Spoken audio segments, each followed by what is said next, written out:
P một lệch chạy. P một lệch chạy.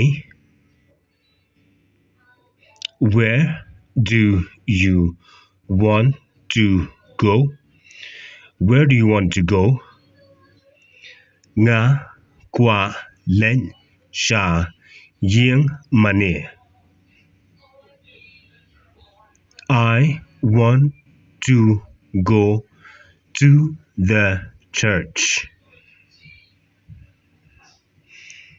Ka dan ka giếng mane hang ne hajan.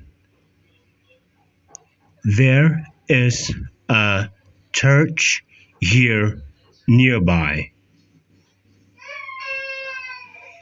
Nga qua lệch xa jngai. Nga qua lệch xa jngai. I want to go far away. I want to go far away.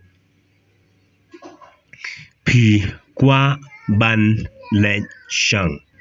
Pi qua ban lệch sang. You want to go for roaming. You want to go for roaming. Shang-roam hakaju kapor. Shang-roam hakaju kapor. Roam also simultaneously. Roam also simultaneously. Kadan haei ka jaka.